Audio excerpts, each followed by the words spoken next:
जय जय श्री कृष्ण, जय जय श्री कृष्ण, जय जय श्री कृष्ण। बोलो आनंद एक बार, हरि बोल हरि बोल हरि बोल। आज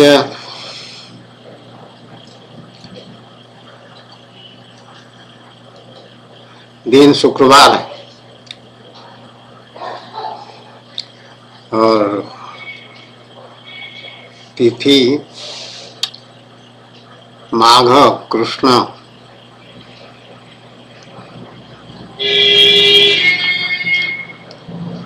माघ कृष्ण पंचमी होगा। पंचमी और षष्ठी देख लेते हैं।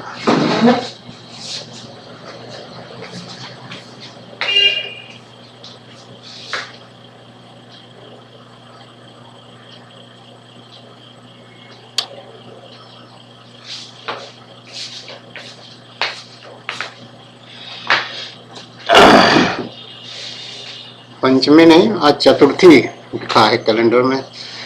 धार्मिक कैलेंडर होता है, उसमें तिथि सब अंकित होते हैं।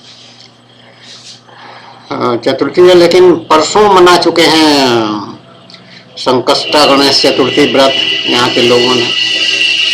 तो व्रत मना रहे हैं। हमारा तो कोई कर्मकांड होता नहीं है, हमको कोई व्रत मनाने की जरूरत नहीं है। हाँ, एकादशी व्रत जो है भगवान खूब मनवाए हमसे। एकादशी व्रत और द्वादशी व्रत भी हम मनाते थे खूब, बहुत उत्साह के साथ, बड़े निष्ठा के साथ। और भगवान की बड़ी कृपा है कि उसका फल भी साक्षात सामने आ गया। भगवान स्वयं आ गए मेरे पास और भगवान की प्राप्ति हो गई। बहुत उत्साह, एकादशी व्रत के लिए तो बहुत उत्साह। ये अपने आप में एक प्रमाण है कि ये वैष्णव जन है। भगवान सर्टिफिकेट दे देते हैं जिसमें इस तरह का उत्साह हो, और बिना किसी मनुष्य के उपदेश के। कोई गुरु ऐसा कोई नहीं था कि उसने कहा कि तुम ये करो ना। अपने आप मतलब भगवान। अपने आप कोई चीज होता नहीं है, कार्य कारण का एक नियम है। ये हमारे सामने, हमारे चारों तरफ जो भी घटनाएं घटित होती हैं, वो बिना कारण के कोई कार्य नहीं हो सकता है। तो एकादशी व्रत कोई व्यक्ति अगर कर रहा है, भगवत कृपा ही कारण है, अगर कोई मनुष्य कारण नहीं है। नहीं तो गुरु या माता पिता या मित्र, सखा, बंधु जो भी है, कोई ना कोई उपदेश कर दें। एकादशी व्रत करते हैं, चलो दोनों मित्र तय कर लिए। पिताजी करते हैं हमारे, और उसमें कहते रहते हैं हमेशा करना चाहिए बोल के। तो ऐसा तय करके कर, तो उसमें कोई उपदेश मिला कहीं से, लेकिन कहीं से कोई उपदेश नहीं, भगवान की कृपा हो गया। तो ये अपना एकादशी व्रत शुरू कर दिया, क्योंकि उसमें वो चीज भगवान डाल दिए हैं पहले से ही। जैसे कंप्यूटर में प्रोग्रामिंग किया जाता है और प्रोग्राम के मुताबिक कोई कार्य वो करना शुरू कर देता है, अंत तक जितना प्रोग्रामिंग है वो पूरा काम वो कर डालेगा। कोई गेम हो चाहे कोई अन्य कोई प्रोग्रामिंग हो, तो उसी तरह का भगवान ये सब कंप्यूटराइज्ड खिलौने बना रखे हैं। एक तरह से पशुओं का तो पूरी तरह से कंप्यूटराइज्ड, जो प्रोग्राम्ड है पशु वही अपना जीवन में होगा, उसके साथ वही करेगा और वही होगा। मनुष्य में भगवान थोड़ा सा हायर ग्रेड का कंप्यूटराइज्ड प्रोग्राम किए हैं। उसमें बहुत सारे एरियाज भगवान ऐसे छोड़ दिए हैं जो कि उसकी स्वतंत्रता पर निर्भर करता है। जीव के मतलब मनुष्य के जीव, मनुष्य एक जीव है, जैसे गाय एक जीव है, उसी तरह मनुष्य भी एक जीव है। तो मनुष्य को स्वतंत्रता दे दी। स्वतंत्रता दिए तो स्वतंत्रता का वो प्रयोग कैसे करेगा, उपयोग कैसे करेगा? तो उसको फिर भगवान रैशनैलिटी दिए। रैशनैलिटी मतलब थिंकिंग पावर, माइंड पावर, मन, बुद्धि और विवेक। ये तीन चीजें हमारे सनातन धर्म में बताए जाते हैं। लेकिन जो ईसाई धर्म और ये इस्लाम धर्म, इसमें ऐसे तीन चीजें कैसे बता पाएंगे वो?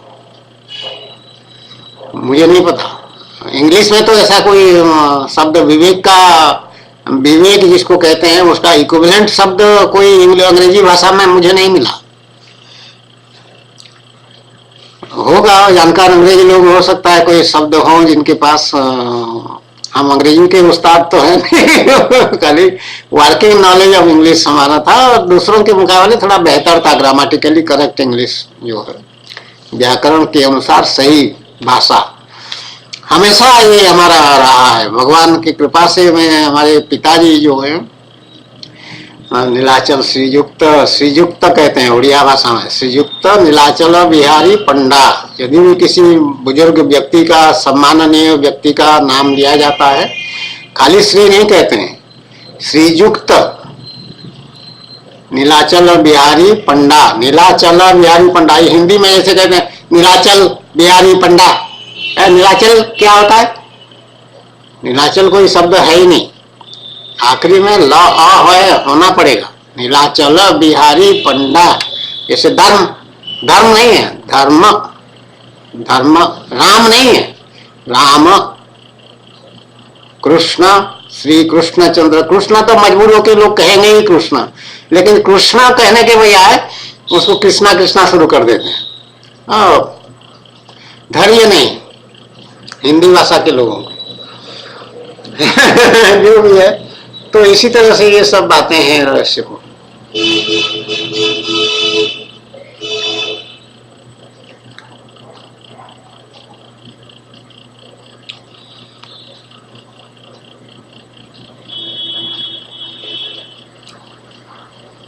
तो सब चीज भगवत कृपा पर निर्भर करता है। ये जो है जिसको मनुष्य कहते हो, ये खिलौना है और जो कंप्यूटराइज कर दिए हैं उसके जीवन में वही वही घटनाएं घटित होंगी।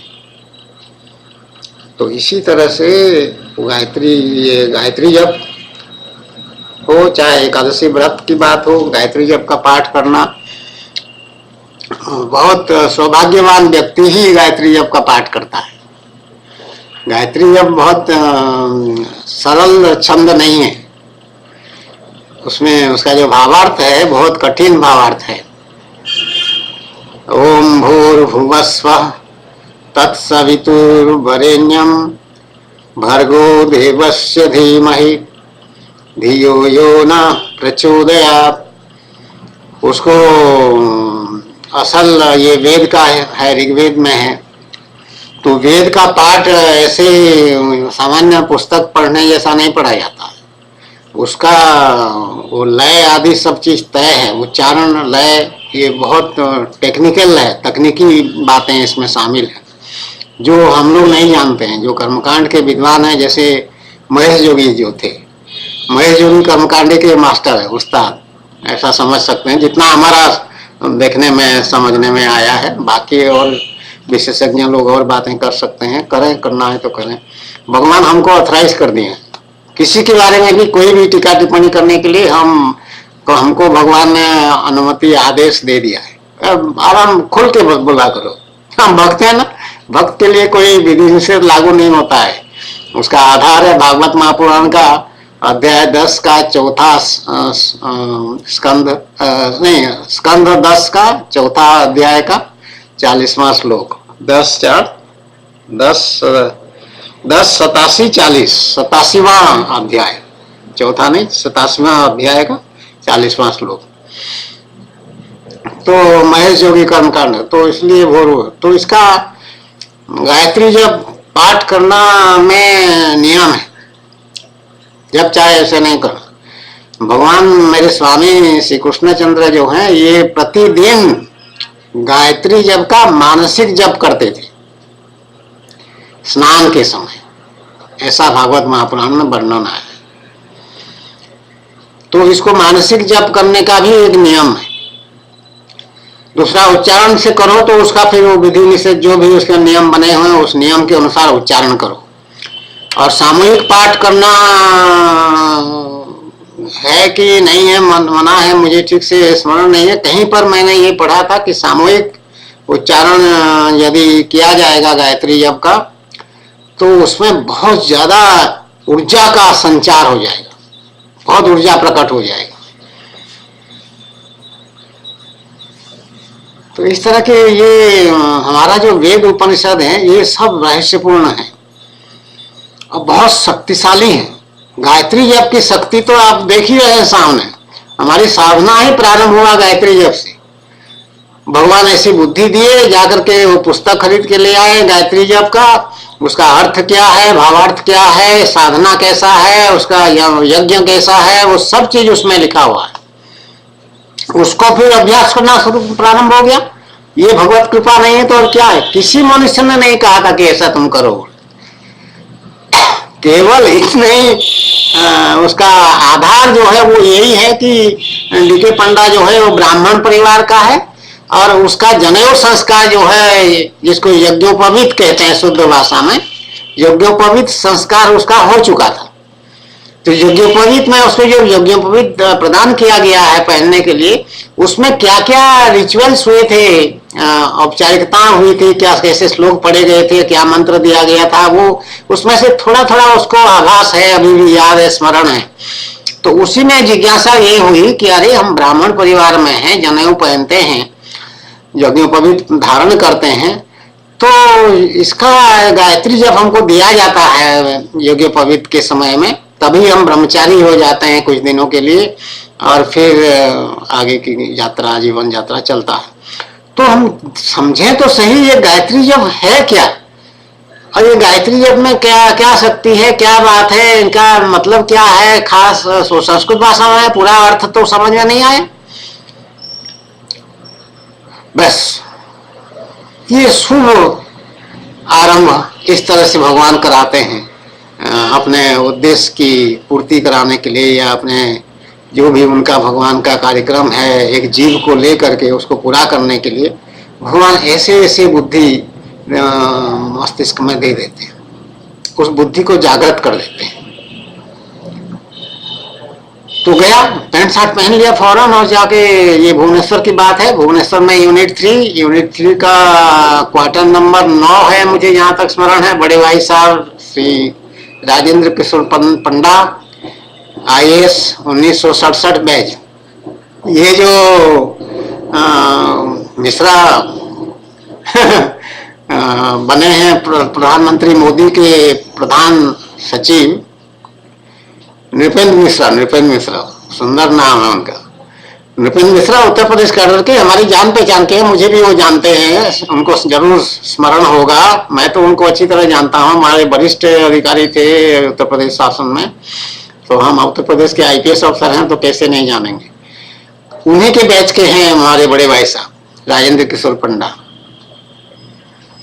नृपेंद्र मिश्रा और 1967 बैच के IAS अधिकारी हैं, यूपी कैडर के, और बड़े भाई साहब 1967 बैच के IAS अफसर उड़ीसा कैडर के। बहुत बुद्धिमान राजेंद्र किशोर पंडा।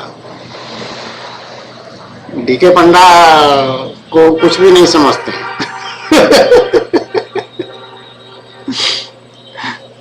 जो भी हो, उन्हीं के आवास में थे और फिर पैंट शर्ट पहन के गए। बाजार यूनिट 3 का बाजार अलग लगता है, डेली मार्केट, हाट बाजार जो भी कहे।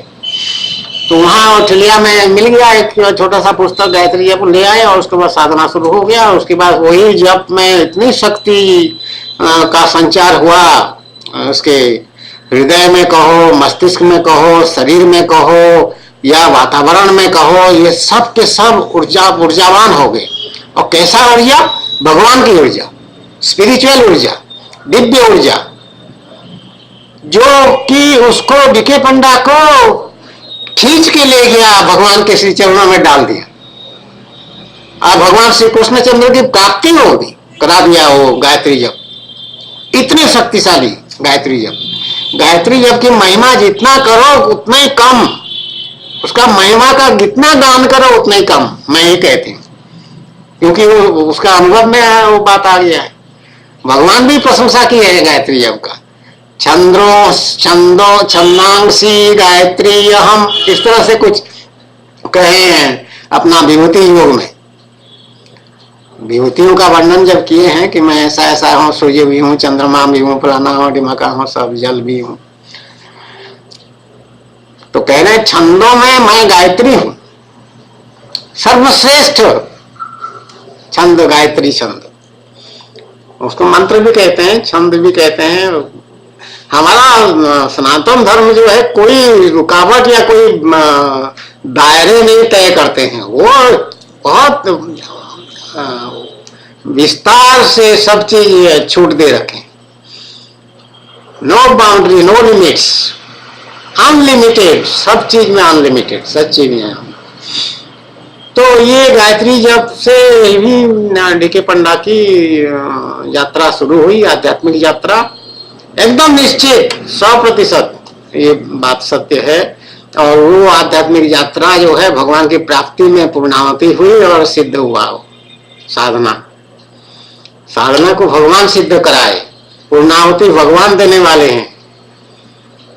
केवल भगवान और डीके पंडा दो ही थे, अब डीके पंडा जो भगवान बन गया तो भगवान बच गए, सब बाकी सब समाप्त, केवल भगवान, अस्थि, अस्थि में केवल भगवान। तो वह ब्रह्मास्मि हो जाता है, ज्ञान मार्ग में इसको कहते हैं। तो फिर बाकी और कुछ नहीं बचता।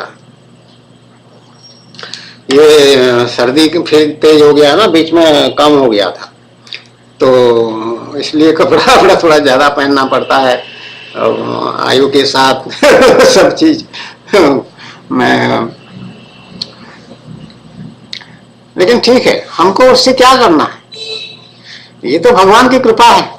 कब सर्दी बढ़ेगा, कब कम होगा, कब गर्मी होगा, कब बरसात हो जाएगा, वो भगवान की लीला है, भगवान जाने, उनकी लीला जाने। हम तो बस उसी में ही भगवान का स्मरण करते रहें और उनके गुण और महिमा का कीर्तन करते रहें, तो हम धन्य हैं। भगवान ऐसा कहें, मैं हूं केवल मामेकम शरणम व्रज। हाँ, अब थोड़ा उजाला आया, ये टोपी की वजह से अंधेरा हो रहा था चलो थोड़ा पीछे कर दिए, हाँ अब ठीक हो। तो मामेकम शरणम व्रज, तो भगवान की गुणगान करना, भगवान की महिमा का स्मरण करना, भगवान का महिमा का बखान करना, अपने मुखारविंद से। भगवान ही भगवान है, सब तरफ भगवान ही भगवान है, आनंद दाता है। भगवान जी का स्मरण जब होता है कोई दुख का अनुभव नहीं होता है। लेकिन कुछ लोग भगवान का याद करते करते रोते भी रहते हैं कहते हैं हाय भगवान, आपने मुझे ये नहीं दिया, आपने मुझे वो नहीं दिया। आपने कहना फिर छोड़ करके फिर कहेंगे तुमने ऐसा कर दिया, तुमने ऐसा कर दिया हरे कृष्णा हरे कृष्णा हरे कृष्णा। ये मुझे नहीं मालूम था ये सब जब हमारी भगवान की प्राप्ति हो गई, हम इलाहाबाद 2006 में पहुंचे हैं, 2005 दिसंबर में। तो यहाँ जो लोग मिलने आते थे हजारों की संख्या में, उन लोगों से जो उन लोगों के व्यवहार देख करके मालूम हुआ कि ऐसे ऐसे लोग होते हैं, भक्त होते हैं। अपने को भक्त कहते हैं, लेकिन यही सब भगवान के साथ तो तड़ाक करके गाली गलौज तक पहुंच जाते हैं। धन्य हो, हरे कृष्ण। ये सब नहीं, अच्छी बातें नहीं है बिल्कुल भी। मैं उनसे हमको समझा भी देती हूँ और कह भी देती हूँ कि अब तुम अपना घर में भगवान का पूजा शुरू कर दो और यहाँ आने की जरूरत नहीं है। यहाँ आकर के मेरे सामने मेरे स्वामी का अपमान करो, ये ठीक बात नहीं है हरे कृष्ण हरे कृष्ण। तो ये गायत्री जप की महिमा और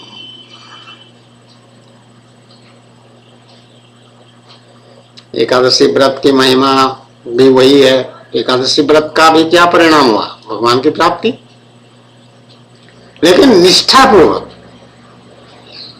निष्ठापूर्वक मतलब निष्ठापूर्वक, उसमें कोई विषय विकार का चिंतन करना कि कोई इधर उधर की बातें सोचना, वो नहीं। केवल भगवान का ही स्मरण रहे। एकादशी व्रत जब करो उन्हीं के ध्यान में मगन रहो।